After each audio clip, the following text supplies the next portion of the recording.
Chers amis, Genèse 4. Dieu a créé le monde et n'a créé que 2 personnes, Adam et Ève. N'est-ce pas? Sur toute la planète, l'étendue du territoire, il n'y avait que Adam et Ève. Mais par la suite, ces 2 personnes ont fait 2 enfants, Caïn et Abel, n'est-ce pas? Ils sont déjà au nombre de combien? Au nombre de 4. Malheureusement, par la suite, Caïn a tué son frère Abel. Il reste combien de personnes? 3 personnes. Mais par la suite, Caïn s'est marié à sa femme. C'est qui cette femme? Il s'est marié à quelle femme? Il a trouvé cette femme où pour se marier à elle. Vous voulez nous dire qu'il existait déjà des personnes avant qu'ils nous ont menti, qu'il n'existait que Adam et Eva? C'est ce que vous voulez nous dire?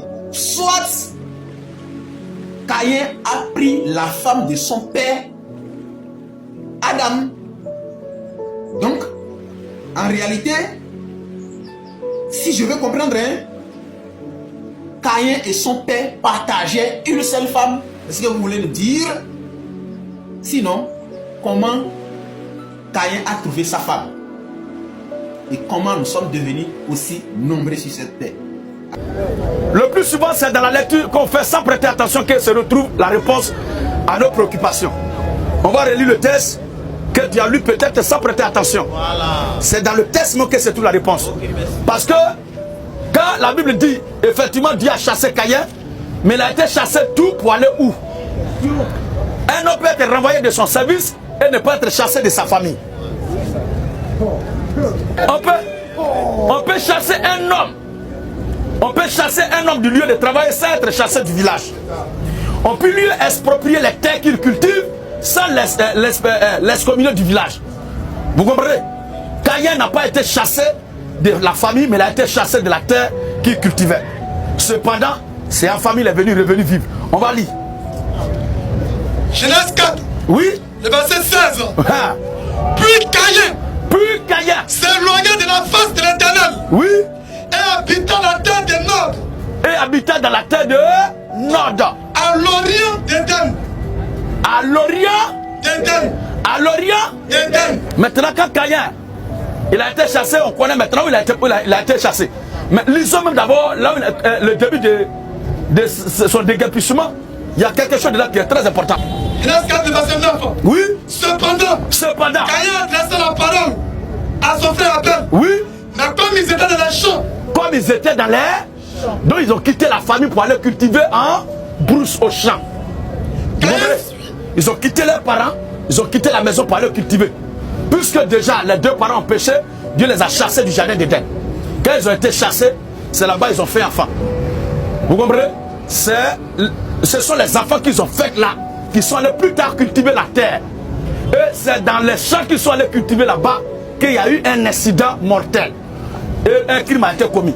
Alors, comme ils étaient dans les champs, Caïn se jeta sur son frère Abel. Et le tua. Et l'Éternel dit à Caïn. Où est ton frère Abel? Et Caïn répondit, je ne sais pas. Oui, frère. Je ne sais pas. Je ne fais pas. Suis-je le gardien de mon frère? Et Dieu dit. Qu'as-tu fait? La voix du sang de ton frère crie de la terre jusqu'à moi. La voix du sang de ton frère crie de la terre jusqu'à moi. Maintenant tu seras maudit de la terre. Qui a ouvert sa bouche. Pour recevoir le sang de ton frère. Vas-y. Quand tu cultiveras le sol. Il ne te donnera plus sa richesse. Voilà. Tu seras errant et vagabond sur la terre. Et Caïn dit à l'Éternel. Caïn dit quoi? Mon châtiment est trop grand pour être supporté. Qu'est-ce qu'il dit? Voici. Tu me chasses aujourd'hui de cette terre. Voilà. Tu me chasses aujourd'hui de cette terre. La portion qu'il cultivait là, c'est de cette portion-là. Dieu l'a chassé. Il n'a pas été chassé de la famille. Vous comprenez? Voilà. Il n'a pas été banni du milieu des hommes. Or, après la naissance de Caïn et Abel, Adam et Ève ont eu d'autres enfants. Genèse chapitre 5, on va écouter ce que l'Écriture nous dit. Voici le livre de la postérité d'Adam. Le livre de la postérité d'Adam. Lorsque Dieu créa l'homme, il le fit à la ressemblance de Dieu. Il le fit à la ressemblance de Dieu. Dieu fit l'homme à la ressemblance de Dieu. Lorsque Dieu créa l'homme, il le fit à la ressemblance de Dieu. Il créa l'homme et la femme. Il créa l'homme et la femme. Il les bénit. Il est béni. Et il les appela du nom d'homme. Lorsqu'il fut créé, Adam, âgé de 130 ans, engendra un fils à sa ressemblance. Engendra un fils à sa ressemblance. Oui. Selon son image. Et il lui donna le nom de Seth. Et qu'est-ce qu'Adam dit? Les jours d'Adam. Oui. Après la naissance de Seth. Après la naissance de Seth. Fut de 800 ans. Fut de 800 ans. Est-ce qu'en 800 ans on ne peut pas faire beaucoup de choses? Regardez maintenant. Et il engendra durant les 800 ans là, il engendra des fils et des filles. Des fils et des filles. Des fils et des filles. C'est parmi les filles là, d'Adam là, que Caïn est venu prendre une des femmes pour se marier. Vous comprenez? Dans l'ancien temps, le mariage incexe là, l'incexe était autorisé. Le mariage entre frères et sœurs était autorisé. Mais c'est à partir de la loi de Moïse que cela a pris fin. Sinon, Abraham s'est marié avec sa propre sœur. Vous comprenez? Même son fils Isaac, la femme avec laquelle il s'est marié, c'est sa propre tante. Vous comprenez? Et aussi Moïse même est le produit d'une même famille. Et lisons le cas de Moïse. Exode chapitre 2. Exode 2, le verset 1er. Oui. Un homme de la maison de Lévi. Un homme de la maison de Lévi avait pris pour femme. Avait pris pour femme une fille de Lévi. Une fille de Lévi. Cette femme devait enceinte. Et c'est elle qui fait enfant qui s'appela Moïse. Et enfantait un fils. Voilà. Amen. C'est Moïse là. Plus tard, Dieu lui donna la loi que on mette fin maintenant au mariage entre frères et sœurs. Sinon, le mariage incexe, l'incexe là, était autorisé avant cette période-là.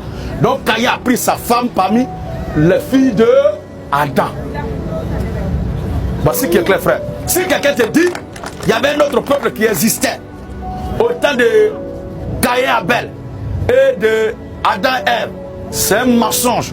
Alléluia! Gloire! Autorité! La domination!